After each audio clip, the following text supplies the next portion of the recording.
Medical misinformation is everywhere. Dr. Mitch is here for straight talk and to give you the truth.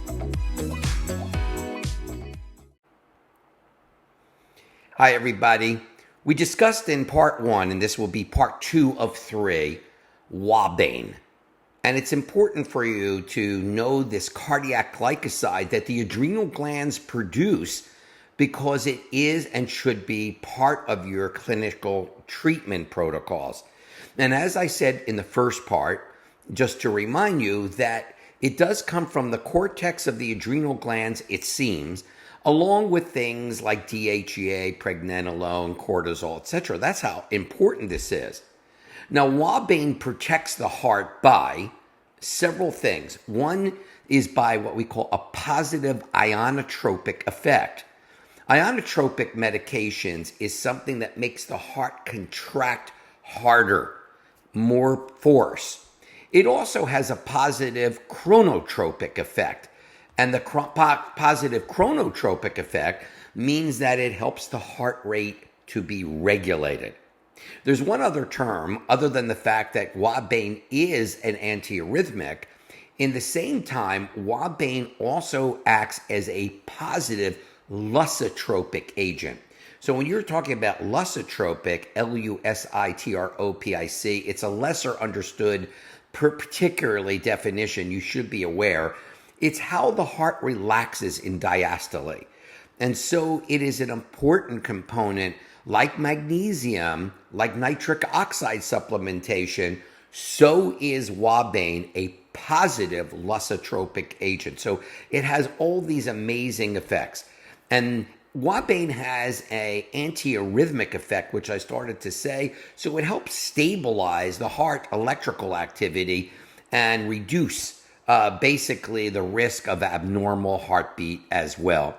Now, preconditioning and pre-treating with Ouabain has been looked at. It's been investigated as a potential way to keep the heart more resilient, healthy over a long period of time to stop ischemic damage. Ouabain is wonderful when there is a microcirculatory disorder, which is about 46% or so of heart attacks occur in the microcirculation, which unfortunately in our typical armamentarium, in the normal medical component, we don't really have anything that could do that, but it will help. It does this by several mechanisms, Ouabain, to help us. Well, basically, there's an activation of the signaling pathway. Ouabain inhibits the sodium-potassium pump ATPase enzyme, leading to basically an increase of calcium within the cell.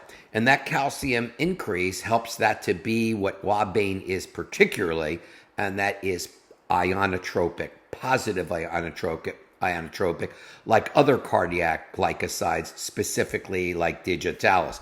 And it triggers activation of several signaling pathways, which include, phosphodienostatide pathway, kinase, and reperfusion pathways, and salvage pathways. So this is an important component, not only to the prevention of cardiac disease, but also in the treatment of cardiac disease. And unfortunately, we don't have it in this country like we did a long time ago, but the German physicians use it readily, and you still may be able to find it and use it in your survival, because it plays a key role in survival and anti-apoptotic. It protects against this ischemic injury, so we don't get that problem. It also is a mitochondrial protection as well.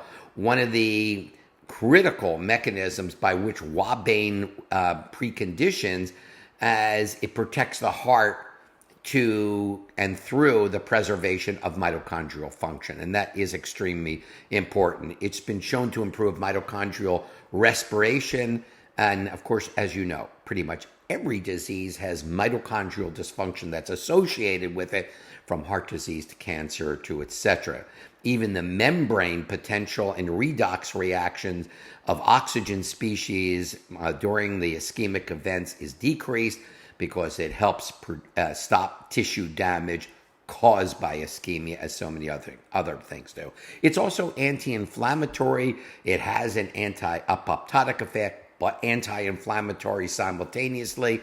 Ouabain preconditioning can modulate the inflammatory responses and inhibit apoptosis, cell death, of course, in cardiac cells.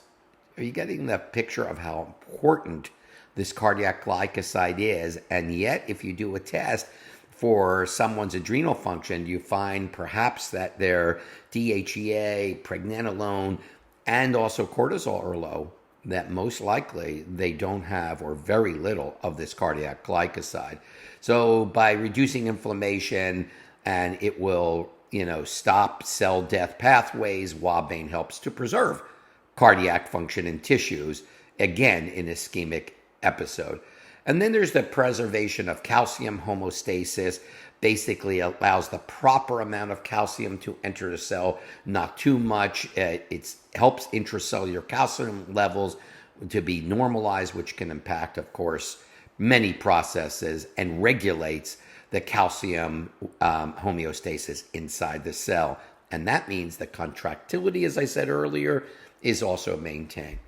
Ouabain's an extremely important and component, which I'm hoping by now you've watched part 1. If you haven't, I suggest you go back and watch it, because you'll get the feel as I flow into part 3, which will talk about how to use Ouabain and what it could be used for, and how you can bring it into a lot of your clinical picture as something that will help preserve the heart and decrease ischemic damage, especially if someone has some sort of circulatory vascular disease.